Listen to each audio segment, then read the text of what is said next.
Bonjour et bienvenue dans cette nouvelle vidéo. Et aujourd'hui, on va passer à l'action. Donc, les derniers jours, tu aurais dû avoir beaucoup plus de clarté sur la vision de ta communauté, sur ton message, sur ta niche, etc. Et aujourd'hui, on va la mettre en place. Donc, si tu ne l'as pas encore ouverte, tu peux cliquer sur le lien juste en dessous où tu as 14 jours d'essai gratuit. Et donc, la première chose que tu vas faire, c'est cliquer sur Setting. D'accord? Donc là, on va mettre en place, on va dire, le squelette de ta communauté. Et ce que tu vas faire d'abord, c'est donc cliquer directement sur Général. Donc, Setting Général et tu vas tomber sur une page juste comme celle-là. Alors, tu peux faire ton logo. Je te conseille d'utiliser Canva si tu n'as pas vraiment d'idée de logo, etc.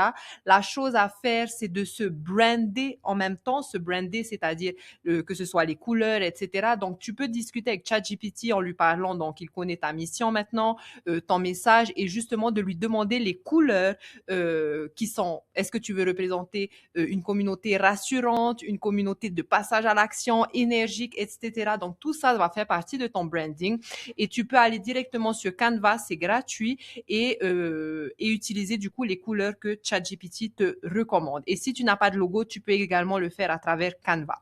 Alors, la première chose que tu vas faire, donc, une fois que tu as mis ton logo, tout ce que tu as cliqué, tu cliques sur ici sur change ou peu importe et donc ça te donne les photos que tu as dans ton ordi ou dans ton téléphone. Ensuite, bien sûr, un nom. Encore une fois, vous pouvez discuter également avec ChatGPT, avec toutes les informations que vous avez eues. Il va te donner une liste de noms. Donc, choisis quelque chose qui te parle, qui soit facile à retenir et qui soit, on va dire, un peu descriptif de ta communauté. Et la deuxième chose à faire, c'est ton groupe description, on va dire ça. Donc, 150 lettres maximum. Donc, ça aussi, tu peux le mettre dans ChatGPT et lui demander de te générer donc un groupe description de 150 caractères maximum. N'oubliez pas que ChatGPT, c'est un robot. Donc, toujours rajouter Heart Center. Alors, je sais pas vraiment comment on dit ça en français, mais moi, c'est le mot que j'utilise. Donc, Heart Center, ça va te donner une description qui est plus humaine et plus attirante qu'une description basique, on va dire. Donc ça, faites-le bien parce que c'est quelque chose dont tes membres vont voir directement avant même de rentrer dans ta communauté. Donc c'est accrocheur. Donc parlez avec ChatGPT, mettez bien en œuvre que ça représente vraiment votre communauté, qu'il y ait des mots-clés à l'intérieur qui parlent à ta niche directement. Donc tu vois là, moi j'ai mis quitter le grind, on va dire. Donc je parle aux salariés directement, aux personnes qui n'ont pas d'expérience. Donc, les personnes savent si c'est quelque chose, si c'est une communauté pour elles ou pas du tout, d'accord? Donc, ça, c'est des petits points à mettre en place. On doit savoir exactement à qui tu parles, qu'est-ce qu'ils vont trouver et la transformation à l'intérieur de ta description. Donc, tu n'as pas besoin des informations, mais tu as besoin de montrer la transformation, OK? Donc là, je mets pour une vie libre. Donc, c'est la transformation. Et ensuite, donc là en dessous, vous pouvez choisir entre privé et public. Donc, public, je le conseille absolument pas. Il n'y a aucun point de mettre une communauté en public puisque notre but, c'est de les ramener à l'intérieur, de créer de la connexion, etc. et non pas qu'ils découvrent une tonne d'informations parce que si tu mets en public, ça veut dire que les personnes n'ont même pas ne sont pas obligés de te demander l'accès pour y entrer. Et n'oublions pas que nous créons une communauté, un lieu safe. Donc, tu as envie de filtrer les gens qui rentrent. Et d'ailleurs, je vais vous montrer comment faire ça. Donc, une fois que ça c'est votre première étape, là, tout de suite maintenant, faites travailler un petit peu votre page générale, j'ai envie de dire. Et une fois que c'est fait, tu vas aller directement dans Plug-in. Donc, c'est ce qu'on va faire aujourd'hui. Non, désolé, pas dans Plug-in, dans Tab. D'accord? On va s'occuper du reste après. On va faire vraiment étape par étape. Donc, dans Tab, tu as Classroom. Donc, Classroom, tu peux le laisser on parce qu'on va mettre en place ensemble ton premier module commence ici pour donner une route claire à ton audience. Le calendrier, tu n'es pas obligé de le laisser on pour le moment si tu n'as pas mis en place de live ou de meet-up, etc. Donc, ça, c'est pas grave. Et la map, ben, je trouve que c'est fun que les gens y rentrent dans ta communauté. Ils peuvent cliquer sur map pour voir s'il y a des personnes autour de chez eux qui sont également dans la communauté. Donc, ça, c'est vous qui choisissez. Donc, ça, vous pouvez mettre en place on. Et ensuite, les catégories. Alors, les catégories, bien sûr, tu choisis vraiment ce que tu veux. Tout ce que tu as à faire, c'est tu cliques sur New, tu mets le nom de ta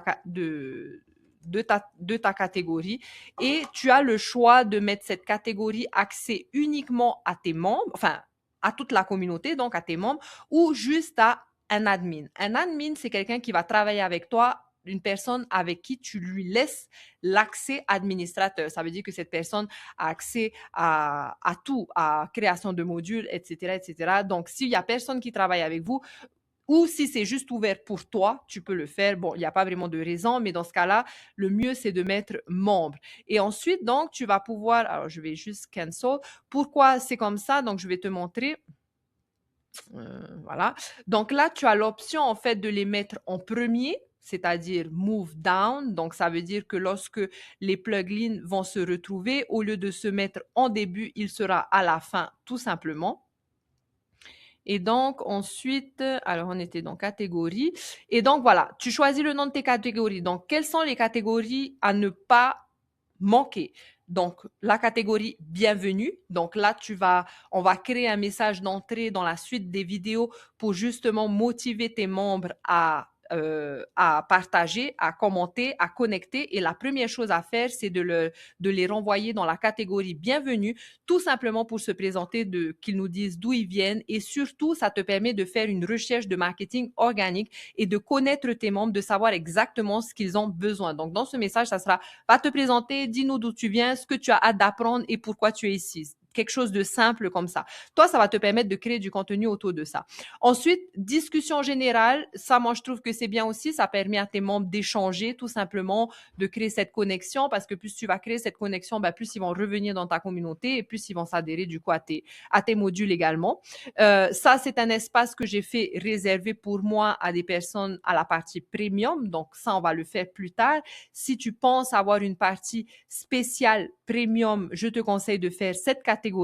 Et ensuite, la dernière catégorie à ne pas manquer, c'est la catégorie win, parce que apporter des momentum, c'est-à-dire des petites actions qui créent du coup des wins. Par exemple, j'ai eu mon premier lead, j'ai eu ma première vente, j'ai créé ma communauté. Tout ça, ça permet de l'engagement et donc à tes membres de se sentir faire partie d'une communauté, faire partie d'un groupe, tout simplement. Ce sentiment d'appartenance, c'est ce que crée également la communauté. Donc, une fois que vous avez fait ça, donc, mettez en place, pour le moment, bien sûr, votre communauté, elle va évoluer avec le temps. Donc, peut-être aujourd'hui, tu n'as pas de catégorie premium, etc. C'est pas grave parce que tu peux toujours les modifier de toute façon. Ensuite, les règles. Alors, n'oubliez pas que c'est votre communauté. Ce que tu ne veux pas, tu le mets, tu ne veux pas, par exemple, moi, je veux pas des personnes qui viennent faire des promotions ou des personnes qui sont négatives ou des personnes qui rejoignent sans passer à l'action, sans effort. On sait tous que c'est ce qui compte pour pouvoir avancer. Donc ça, ce sont les règles que moi-même j'ai mises. Donc, n'hésite pas à le faire. Tout ce que tu as à faire, c'est à cliquer sur New, tout simplement. Et donc, voilà pour aujourd'hui. On va mettre en place ce squelette pour la première partie de ton setting. Et la deuxième chose que tu vas faire dès aujourd'hui, ça va être de mettre en place ta bio de school, parce que oui, les gens, c'est là qu'ils vont te retrouver. C'est-à-dire que la première chose qu'ils vont voir lorsque tu es sur school, c'est bien sûr ta petite description. Donc, dans ta description, on doit savoir quelle est ta mission, à qui tu parles et quelle transformation tu leur apportes. Donc, ça, c'est très important parce que tu vas apprendre qu'à travers school, tu vas faire ce qu'on appelle du outreach, c'est-à-dire que tu vas pouvoir trouver ton audience idéale dans d'autres communautés, juste pas en hustle, bien sûr, mais juste en apportant de la valeur, juste en partageant. Et ça, tu l'apprends dans la partie premium, justement pour avoir cette audience qui est qualifiée. Et donc, c'est pour ça qu'il est très important d'avoir sous ta bio la personne que tu représentes. Donc, ta mission, encore une fois, qui tu aides et la transformation que tu peux leur apporter. Donc, ce qui est génial, c'est que lorsque tu fais ça à travers School, admettons que tu parles avec quelqu'un, que tu as une petite connexion, cette personne va instantanément cliquer sur ta photo. Et lorsqu'elle clique sur ta photo, ben guess what? Eh ben, elle voit ta communauté directement. Donc, d'où l'importance de vos descriptions pour que ces personnes savent ce que tu fais et ce que ta communauté va leur apporter pour qu'ils prennent une décision, est-ce qu'ils vont te rejoindre ou pas, tout simplement. Donc, voilà pour ton profil. Donc, tout ce que tu fais, c'est edit profil, mais encore une fois, voilà, à faire stratégiquement, c'est-à-dire avec une bonne description, etc. Alors, une fois, là, je voulais vous montrer vite fait, lorsque vous filtrez les gens qui rentrent dans votre communauté, Ici, c'est mon engagement. Ça veut dire que vous voyez que tous les jours, j'engage. Donc, compte sévère, c'est que j'engage tout simplement à l'intérieur de Skool en général.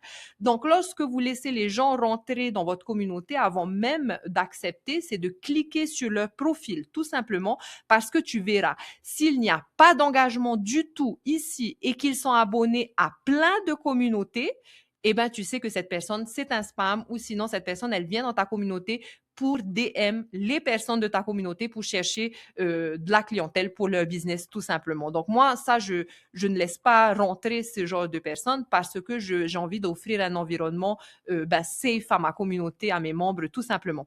Donc, tout ça, ce sont des petites choses à mettre en place pour justement avoir un environnement safe, faire les choses stratégiquement et intelligemment et non pas perdre du temps à faire des choses qui ne fonctionnent pas. Donc, voilà pour cette partie. Mettez en place, mettez-y du cœur, de l'intention. On n'oublie pas, ce qu'on doit voir, c'est qui j'aide, la transformation et comment tu les aides, d'accord? Donc, que ce soit dans ta description de ta communauté et la description de ton profil Skool. Donc, voilà pour aujourd'hui. Je vous souhaite de passer une belle journée et on se voit dans la prochaine vidéo.